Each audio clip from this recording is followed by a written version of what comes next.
Yo, what is up? Thank you all for tuning in wherever and whenever you're watching this. My name is Tyler. Oh my God, sorry. Tyler Brewer. I've been trading in the crypto industry since 2019, guys. Trading and investing involves risk. Risk means potential loss. So let's go ahead and drop right in here. Hopefully you guys can see my screen. Let me just double check. We'll stop this. We'll do it twice just to make sure. And if you guys see me looking off over here, it's because I have a different screen over here. So let me go ahead and do this. Boom. Sick. Let me do that one more time. Okay, cool. All right. We should be good. All right, let's go ahead and go right into CoinGecko, guys. We can see we are at a little over $1 trillion market cap.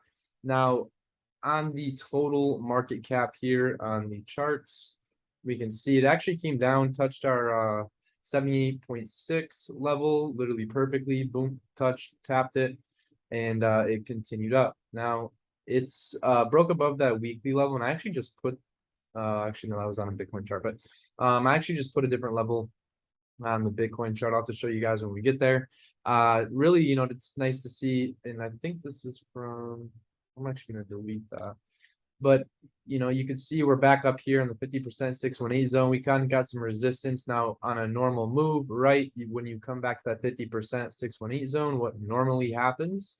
Normally you see a retracement into that zone, and then you see something like this. Right, a continuation down. Now it doesn't always happen, it's just what normally happens, right? There are patterns in the market, and this is what we're using this fib tool for. So you can see it worked over here, came over, hit. So I'm kind of curious to see how it plays off of the zone. You can see we kind of have some resistance. If we go down on some smaller time frames, you'll actually be able to see a little bit better what's going on, right? If we zoom in, you can see we came up here, and actually crazy, right? Came right there, touched that level, and went right back down. So we had a level right here, right, where we can see we pretty much one candle, two candles, I think it was, right down through there. That was like the 963 billion market cap level. And then now we've kind of been playing in between the zone, right, the 850 and the 960. So like 100 billion difference. We've been playing it inside of here since what, about almost the beginning of September. So it's kind of see if we can come back over here. So we got at one point, right? Yep. So you can see too also what I'm looking at. This is the market cap according to CoinGecko, and this is the market cap according to the total market cap here coming from, I believe, CryptoCap is where it comes from. But you can see they're slightly different. Now, if you've watched videos in the past, you've probably heard me say, like, I go off of the chart numbers here. But I do keep in mind this number as well. Like I do watch both of those numbers, but when I'm marking up charts, it doesn't really matter the price to be honest with you. It's more or less how it's playing off of our patterns, our indicators, tools, whatever you want to call them. So we got the total market cap, we got total without ETH and Bitcoin. You can see it's quite a bit different. It's 365. And then you've got 940. So Bitcoin and Ethereum take up majority of the market cap. Again, if you go down in the smaller time frames, not only can you get a little bit better of a view, but now we can also do this, and we can put some bids here, right? So you can go, okay, boom, from that bottom to that top. Now, what would I be expecting? I would be expecting market to come back in this normal zone. Now, when you know things like this, right, on a smaller time frame, now you can kind of dictate, well, not dictate, right, because we're reading and reacting, not guessing and gambling. But now you can kind of have an idea, or you have, so you're creating a story, right? You're creating something you can see. So really, that's all we're looking for here. Actually, I'm going to put that, I'm just going to change the color. Red. Text, clear, okay. And then we'll put another one. But really, we're just creating a story in the market, right? Because on a larger time frame, when we're making these larger moves, you kind of look at it like, yo, bro, I don't even know what I'm looking at. I don't know what to expect. And then, obviously we can do these fibs on there. I mean, I can do this on here as well, but the levels will be slightly different. As you can see, again, because when you go down a smaller time frame, it's a little bit more in detail. So you can see where it wicked up slightly there, and then we can kind of touch right there. So Again, I would be expecting the market to retrace somewhere in this area. If it does not, right? So these other levels, you know, I feel like I brush over them quite a bit, but they're levels that aren't really utilized as much, but they're still here. Now, keep in mind when these levels are touched, the 23.6 and the 38.2, this is a strong trend up, right? So if it respects this level, the 939, right, point whatever, if it respects this level, continues up, I'm looking for a strong trend up.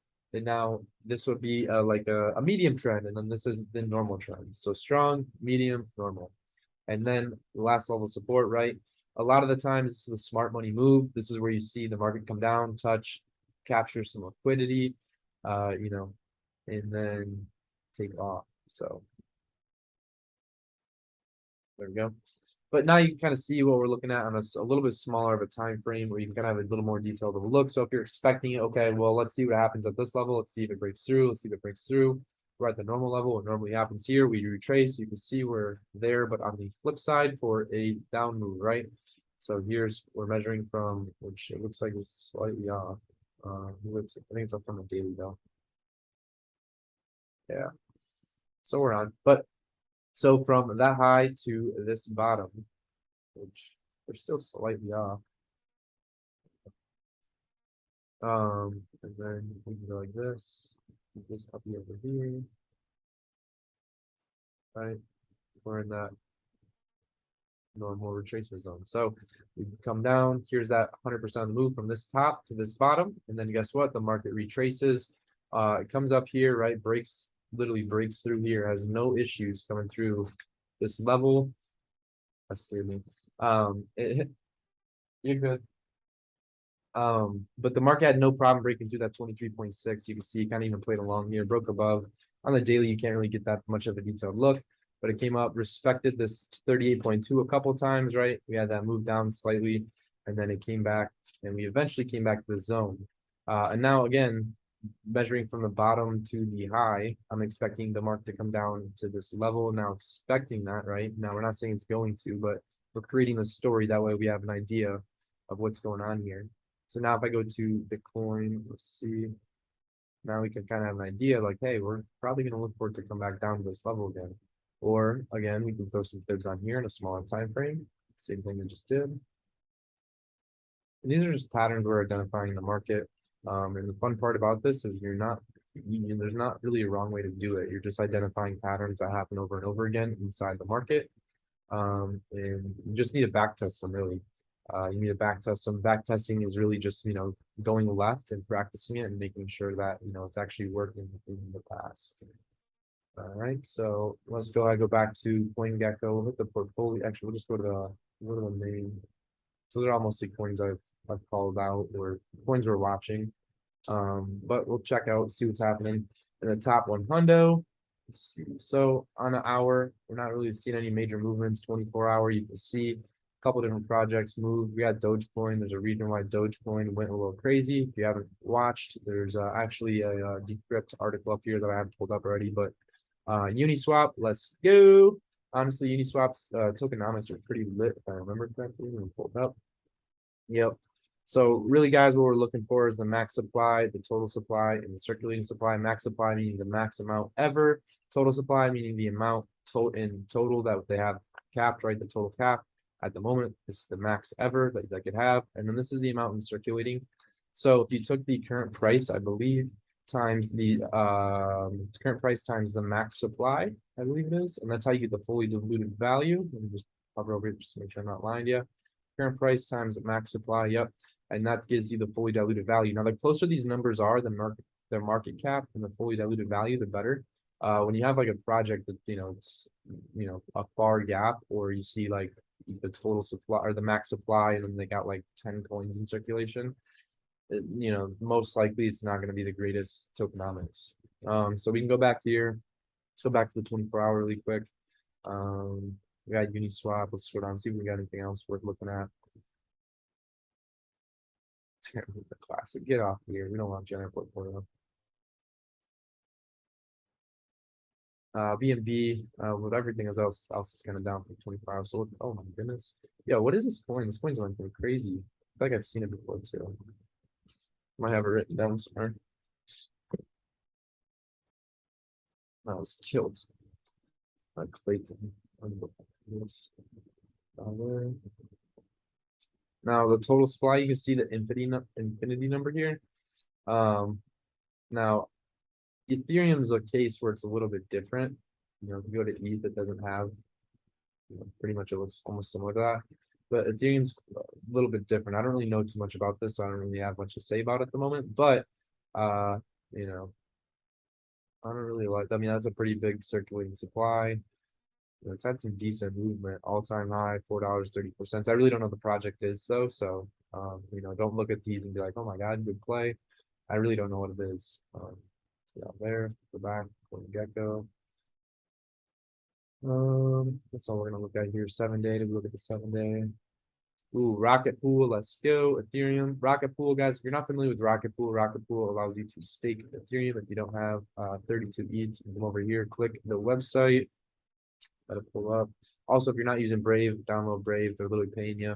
You got a whopping 21 cents in my account, and they this month I've earned 71 cents. That's more than Google's paying me. So, and check this out. Gangster, save me some minutes of my time. All right, back to Rocket Pool. So you can see though, in order to stake and run a node, you need 32 Ethereum. Now here with Rocket Pool, you don't need that. You can come here, partner together, throw it in there, and then you actually get rewarded depending on how much you stake. So pretty dope project. Definitely gonna be super cool here in the future. I think when more people get adapted to the crypto space. So that's something I'm watching long term. Something I really like. And let's get back over here. Just double check this. Theta Network. I know my boy Garrison big on that one. We got Uniswap, Flow. I believe Flow is partnered with Facebook, if I remember correctly. Let's see. Could be wrong. Finance. Oh, you can purchase it under no money.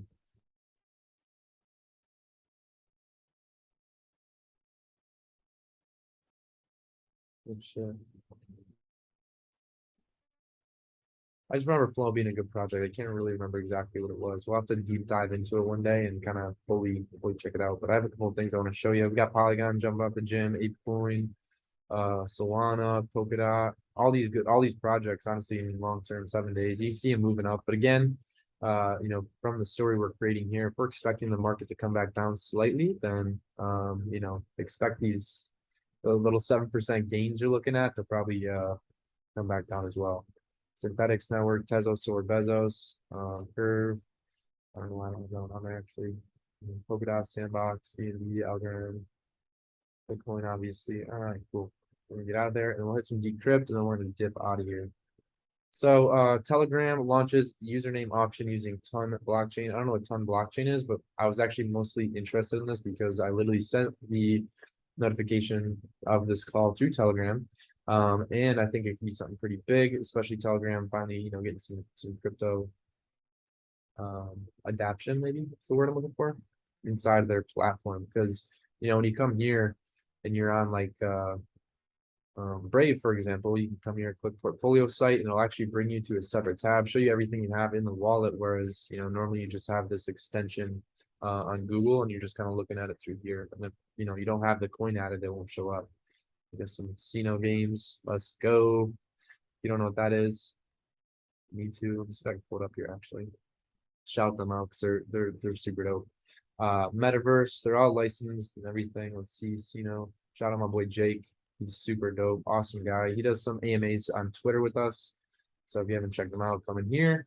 And I will drop I'll actually drop the Telegram in the link on the YouTube channel once this recording is posted. Hopefully I clicked record. Okay, dope. But yep, let me pull this down so we can. But we got Twitter will allow users. Okay, also yeah, this is what I want to. Oh yeah, there we go. So again, we saw Dogecoin on CoinGecko. We've seen it kind of going crazy, but now that Elon Musk finally bought Twitter, he wasn't just playing around. You could see he actually posted this. I actually had a chance to read it, which was super dope. Wow, sure, I actually liked it. No, no, but super dope. You could see whatchamacallit, the Dogecoin kind of jumped up, and then also you can see Twitter will allow users to buy and sell NFTs through tweets. Honestly, I mean, I would say Twitter is probably one of the most adapted platforms when it comes to crypto, other than, like when it comes to apps, I would say like social media apps. I mean, there might be other ones that I'm not familiar with, but with the mainstream ones, I would definitely say Twitter does. Twitter's the top dog for that. But yep, Twitter allows users to buy and sell NFTs through tweets, which will be super lit. You can read through here, check out the article, and see exactly how that happens. I just kind of want to share it with you. Again, Elon Musk buying Twitter. We got FTX, Sam Bankman-Fried. I think that's how you say his name. FTX chief teases native stablecoin launch in not too distant future. CEO of crypto exchange FTX, Sam Bankman-Fried, whatever it is, said collaborating on a stablecoin with another firm could be really powerful. This dude literally is lit in the crypto space. My guy is out here changing the game, going crazy. Let's see. Here's something. Maybe it was a different one I was looking at. Something else I want to show you guys too is Apple restricting using NFTs to unlock content and features inside of apps. So honestly, this was kind of not surprising because I'm sure Apple kind of wants some type of cut, some sort of, in when it comes to this. They want some cut of this. They want to be, top dog when it comes to this. So Apple restricts using NFTs to unlock content features in apps. They restrict using them. So let's see. Apple has formalized its controversial stance on NFTs, and I don't even think it's against the NFTs. I think again they just want some type of foot in the door. That way they can make some money out of this. Sorry, my phone's going crazy. All right, again, another cool little article. Two more actually. Reddit NFTs surge as Polygon-based avatars reach millions of new users. Super dope. Honestly, some of the first polygons for some of the first NFTs I ever bought were actually at Polygon, ETH on the Polygon network. Didn't have to pay the gas fees or anything like that, so it was lit. Trading volume for Reddit's collectibles avatars is up almost 800% so far today as traders celebrate the project's widespread adoption. Secondary market sales for Reddit's Polygon-based avatars are surging today's prices. Damn, that's crazy. So this was what, 24th? This was 3 days ago. That's crazy. Reddit revealed last week that over 3 million Polygon wallets have been created by users to collect the NFTs. Oh my goodness. Yo, I got Reddit, but I don't have an account. Maybe I need to get me some of these NFTs. It's crazy. No, I didn't even see this up until now. So, oh my gosh, what's going on over here?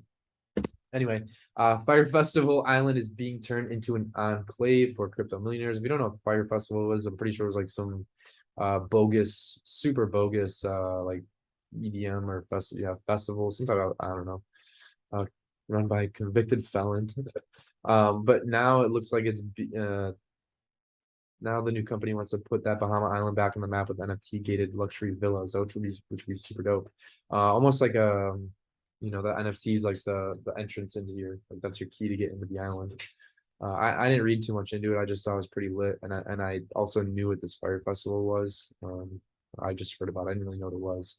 But you can see it's kind of how it's set up here. And again, you can click on Decrypt and kind of scroll through the news articles if you want to read these. I'm not going to read the whole thing. All right, last but not least, actually two more things.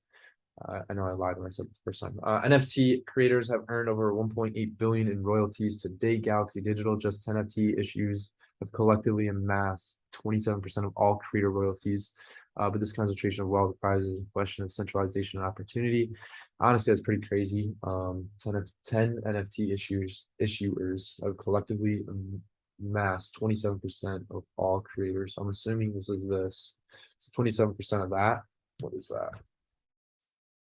Sorry, like, bro, that number's so easy.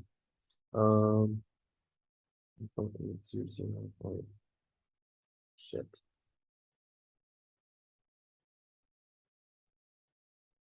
I don't think my phone can do that. All right, we're not gonna do that. Anyway, huge number. And I just want to share that because again, the creators and the royalties are really where it's at. And I know some people you like to use Magic Eden, and I'm pretty sure Magic Eden cut all the rewards and stuff for their for the creators on there, so that's not lit. But there's places like Looks Rare, right? Looks Rare, which allows you to not only earn some rewards here, we get stake on, right? You can stake them. Looks like 56% there, and then you have 45 there, but one of them earns you ETH and looks, and this one earns you just looks. kind of cool. It's spooky for Halloween. Yeah, looks are super dope, and they also reward you in looks for utilizing their or for selling on their platform. So last thing I want to show you guys, again, this kind of goes back with what's coming up here. We got both the Bitcoin charts. I do have these marked up. We got the midterms right here. It looks like it was on the 6th. I was on the wrong date.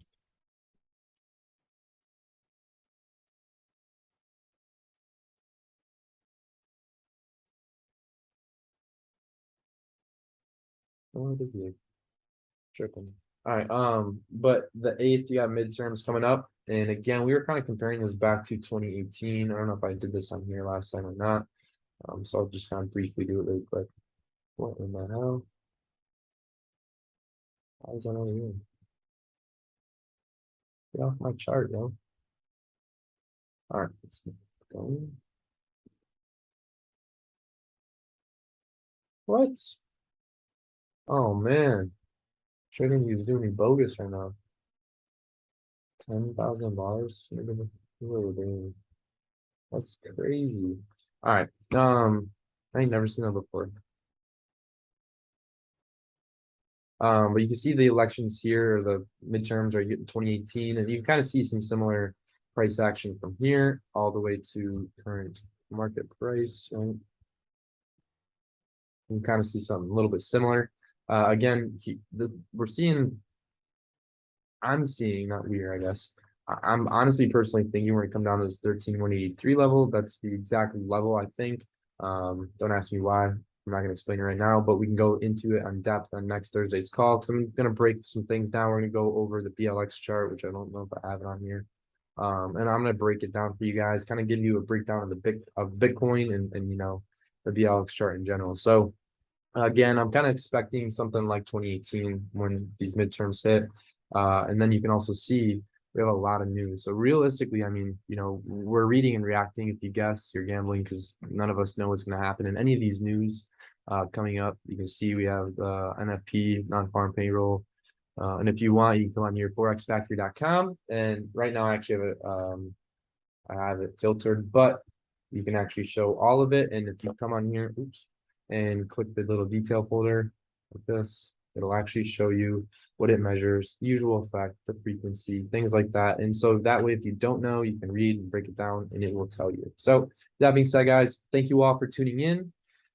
If you like this, hit the like button, hit the bell, subscribe, drop a comment below. Let us know what you want to see on a future video, and we will see you next time.